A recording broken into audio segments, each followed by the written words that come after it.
All right, man. Welcome to today's episode, How to Be Emotionally Strong, my simple 3-step formula. So I wanted to start off with a client win. This is a guy from our private Facebook group. He says he was talking with his wife and an intimate conversation opened up about everything that happened over the weekend. Though sometimes painful for both of us, it was powerful, honest, and connecting. A serious opportunity to demonstrate my love and commitment. She expressed a fear that she wouldn't be what I needed emotionally and I'd seek it elsewhere. I almost laughed given how much my perspective on this has changed. It was a chance to tell her that I refuse to stay in a marriage physically while checking out emotionally. It simply doesn't work for me. And I also refuse to be emotionally dependent on her. Sex ensued. funny, funny finish there. But I love this because he's able to, I like how he says it was difficult and painful sometimes, but powerful, honest, and connecting. That's what intimacy is all about, being willing to, share those things that are a little bit difficult. And that creates great connection. All right. So about building emotional strength. As men, this is a concept I love to teach. I teach it to my clients. As men, we're often taught to hide, deal with, or quote, manage our emotions. Okay, keep them down. We, if you're a Disney fan, conceal, don't feel, right? Like Elsa learns, conceal, don't feel your emotions. But that's what a lot of us learn and how a lot of us go through our life with emotions. And a lot of it, for a lot of us, this can work for a while. We kind of keep those emotions in check. But then that emotional weight kind of builds up over time. And we either have an explosion in anger or we try to numb that emotion away with work, pornography, food, drugs, alcohol, whatever it might be. So my friends and I went to my buddy's wedding in New Orleans and we went down Bourbon Street. By the way, that street is really gross. It smells so bad. But anyway, we met a fortune teller there and we got his fortune read. It was his bachelor party. And she said, "Oh, I see two businesses in your future. And I see, oh, you're the kind of guy that, you bottle things up for a long time until finally you just kind of explode." And he was like, "Oh, yeah, that is me."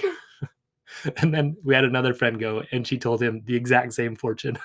But it was true for him too, because for a lot of us guys, this is what happens. We go out and we, in our marriage, for example, we serve and we serve our wife. We do everything we can for her, and we're hoping that that comes back to us sometimes. But then we feel like it doesn't, you know. And then eventually we give the silent treatment. We yell. We bring up hundreds of things that seem unfair all at once. So when my wife and I went out for our birthday, I think this was even maybe this year, she this happened to me. I was feeling overwhelmed. I was feeling like, "Oh, I'm doing so much. You're not doing very much." And on my birthday, we're sitting down and I'm telling her all this. Well, there's this and this, and you don't do this and you don't do this. So anyway, not the best way to handle it. But this is what happens, right? It kind of builds up and we're not really addressing it. We're just kind of letting it go, burying it until finally it kind of blows up. Or we go to sort of numbing behavior. So I worked with veterans who had PTSD at the VA, and they would do some pretty interesting things to try to deal with the intense emotions and memories that came up. A lot of them would drink a lot of alcohol. They'd also do dangerous behaviors like get into fights or drive around really fast with their lights off, get that sort of adrenaline rush to numb some of that pain and anxiety that they were feeling. Um, a lot of guys, if they're not doing these more sort of intense things, they'll go to food, video games, sex, pornography, drugs. Again, the whole point here, though, is we're trying to avoid these painful emotions because they're not comfortable. The thing is, these numbing behaviors they do work for a while, right?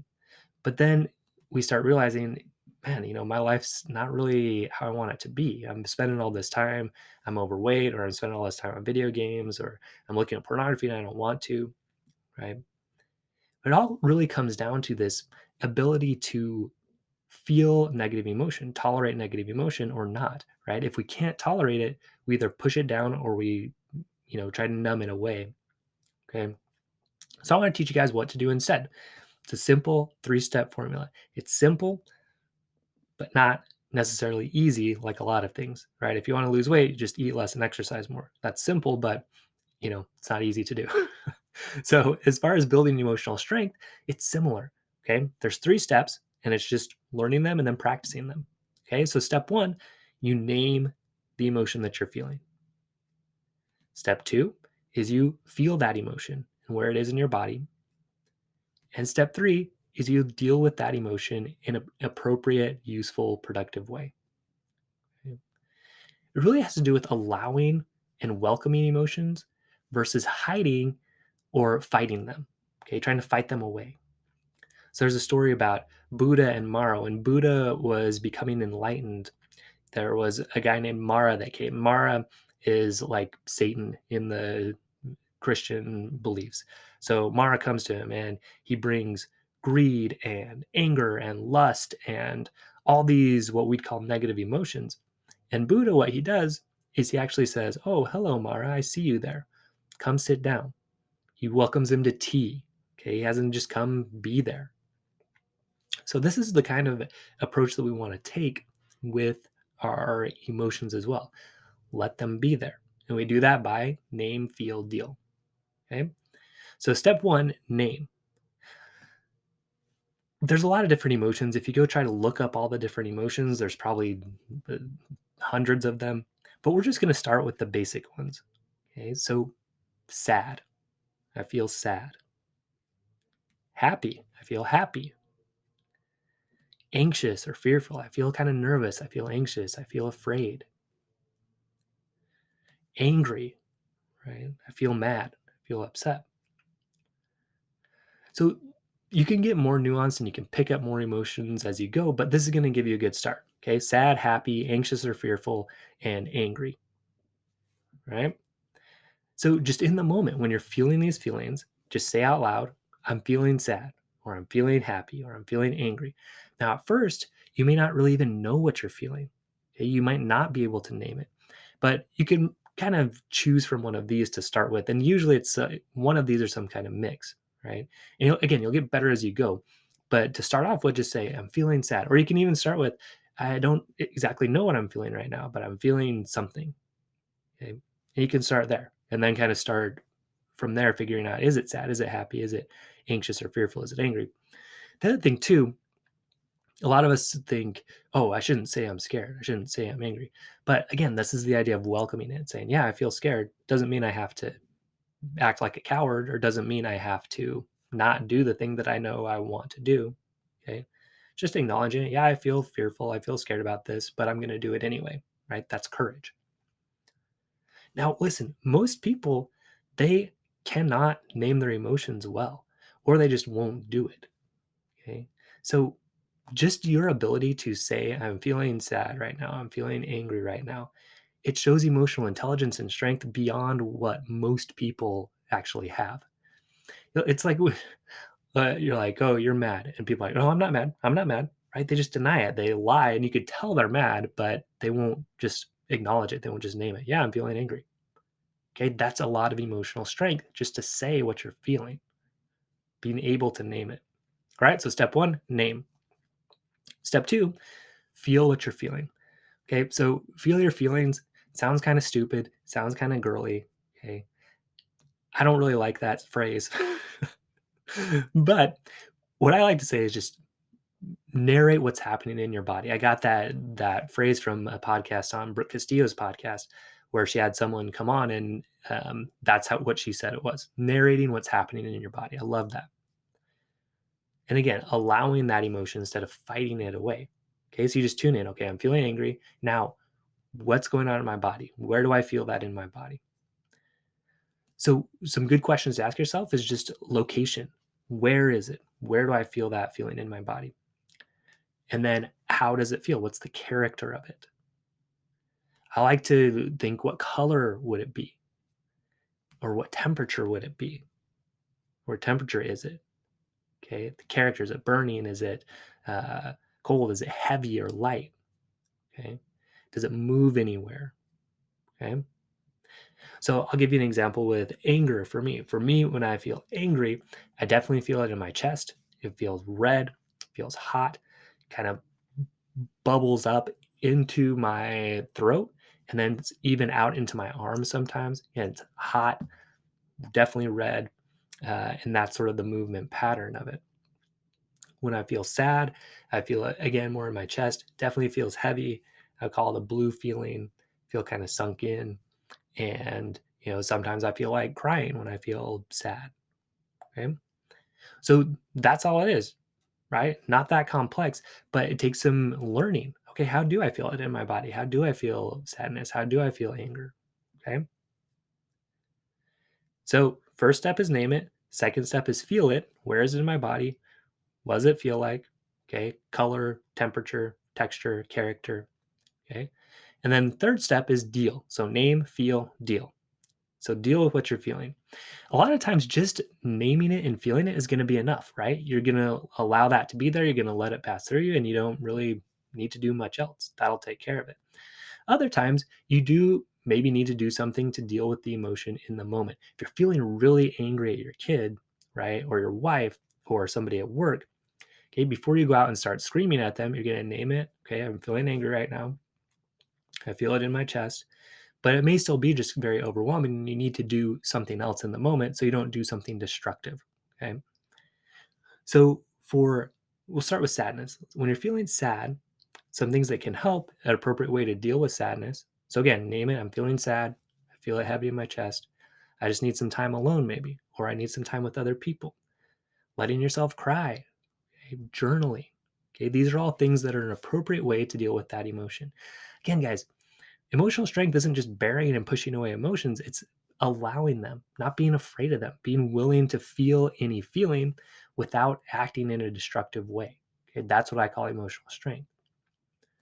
Okay, for anger. Okay, again, name. I'm feeling angry right now. I feel it in my chest. I feel it in my arms.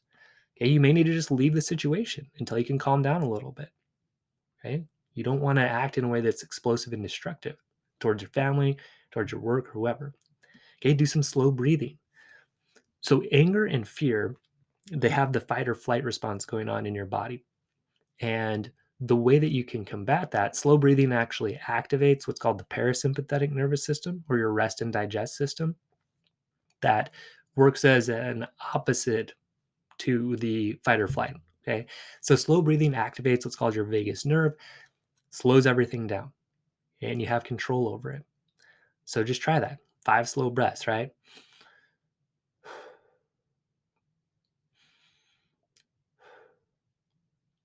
Okay. I only did 2, but even that just helped me feel a little bit more calm and relaxed. Okay. Physical exercise is another thing. Man, I'm feeling mad. I'm just going to go for a run for a little bit, clear my head. Okay. Or lift some weights or do something like that.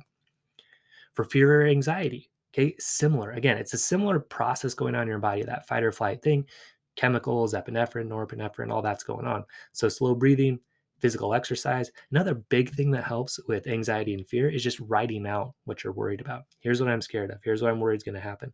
A lot of times when you write that out, you realize, man, these are really not very realistic. So, sometimes like, oh, I'm afraid my wife's going to leave me, or I'm afraid that, my kids are going to live on the streets, right? Then you look at it and you're like, huh, okay, yeah, that's not super realistic. So that's a good tool to use. For happiness, you may think, well, what do I do with happiness? A lot of us, though, we kind of chase happiness away. we let we start feeling happy. I remember sitting in my backyard one time and just feeling really grateful for the backyard that I had and the trees and everything was so beautiful. And then this thought came in like, oh, but you have to make sure you can pay for this house and pay for all that. So, I just listened to a book that helped me do this, but I was able to kind of push that away and say, okay, like that thought's there, but let me just allow this feeling of gratitude and happiness right now. So redirecting your thoughts back to those positive feelings, coming back into your body, gratitude. Okay. So to deal with those emotions, a good way to approach it is body, mind, heart, and spirit. So physically, is there something that I can do that would be useful? So again, for anger, like leaving the situation or doing some exercise. For your mind, is there something you can do? A lot of people listening to music will be helpful. For my heart, emotionally, again, name, feel, deal is a big one, but then are there people I could talk to? Could I get some support? And then spiritually, prayer, scriptures, meditation, those kind of things. So, have your list of things to do, but don't just skip straight to that. Okay. Name your emotion, let yourself feel it, let it be there. Okay. Don't fight it away. So, again, the way I define emotional strength is the ability and willingness to feel any feeling without acting destructively to yourself or others. Okay. So, again, emotional strength to me, the ability and willingness to feel any feeling without acting destructively. So, it's not ignoring them. Okay. That's not emotional strength. Okay. You need to name them and welcome them. Because if you're not willing to feel them, you're afraid of them. And that's not strong. Okay. You're not pushing them down. It's not strong to say, no, no, no, I'm not going to feel angry. I'm not going to feel upset. I'm not going to feel any of that. Okay. It's strong to say, yeah, here it is, and I can deal with it. Right. Allow it and feel it. And then you don't numb out or explode. Right. You'll deal with them appropriately. You don't do stuff that's destructive to yourself or others. Name them, feel them, deal with them appropriately. Here's the other amazing thing that happens when you start being able to name and feel and deal with your emotions appropriately. You can also teach this to your kids. Okay. And you also realize you don't have to fix your wife's or your kid's negative emotions. So your wife is feeling sad. You're not like, oh, let me get rid of that. Right. Or, oh, your wife's feeling anxious. Oh, let me get rid of that. Let me fix that. No, you just say, okay, yeah, I've felt anxious before too. That's not comfortable. Okay. And you just let her be with it. You realize it's not going to kill her. It's not going to kill anybody. You use it as an opportunity to name and feel those emotions, maybe share some of the things that have helped you deal with them appropriately, or maybe you just be there with them and let them sit in that emotion until it goes away. Because here's the thing, it always goes away, right? It comes and it goes. So again, the strength is the ability and willingness to feel those feelings without acting destructively. Okay, another concept, this is from Brooke Castillo again. Life, it's about 50-50. Okay, it's about 50% of the time you're going to be feeling good emotions, about 50% of the time bad emotions. In our church, at the Church of Jesus Christ of Latter-day Saints, the Book of Mormon teaches there's opposition in all things. Okay, there's good and evil. Okay, Adam and Eve in the Garden of Eden, they didn't have bad there, so they actually didn't really know good. Okay, you had to know bad to know the good. Same thing here. You need to experience those negative emotions so you can appreciate the good ones. So one thing I've tried too that's been useful is actually leaning even harder into these negative emotions. I think of Rocky in Rocky 3 where he's fighting Mr. T, and Mr. T's punching him and punching him, and Rocky's like, come on, you ain't so bad, you ain't so bad. He just lets him hit him. This also goes with the idea of paradoxical intention by Viktor Frankl, where we instead of trying to run from these things, like, oh, here comes anxiety. Let me see if I can make it worse. Let me see if I can make this anxiety even worse. Let me see if I can make this sadness even worse. Okay. That's been a powerful tool for me as well. So again, just allowing them, letting them be there, even leaning into them more, saying you ain't so bad, right, is powerful. So look, when you can learn to allow any emotions, you will be invincible. Okay. You will be fearless because you will understand I can deal with fear. Okay. And it's okay. I can handle it. I can deal with sadness. I can deal with disappointment. And I can enjoy anger. Well, not maybe enjoy is maybe a little bit much, but I can allow it, right? And I can enjoy those positive emotions when they come. Okay. All right. So in summary, if we don't learn to allow emotions, we're stuck pushing it down until we explode or we mask it with numbing behaviors. A real emotional strength is the ability and willingness to feel any feeling without acting destructively to ourselves or other people. Okay, so the way you get that emotional strength, that ability and willingness to feel the feeling, is you learn to name those emotions and you welcome them. You learn how different emotions feel in your body, right? You get very in tune with that. Again, if you can just do those two things, you're like a million miles ahead of like almost all men and even most women, right? To be able to just name it and feel like, here's how I feel that in my body. Whoa, you are super emotionally intelligent, super emotionally strong. And then you learn how to deal with them appropriately as necessary. A lot of times, just naming and feeling them again will be enough. And then think about body, mind, heart, and spirit as ways to deal with those in a useful way. Again, you learn these skills, you'll be able to teach them to your kids, be able to share them with your wife. You're just going to have a much better, rich, fulfilling life when you build up this emotional strength. All right, men, stay strong, and we'll see you next episode.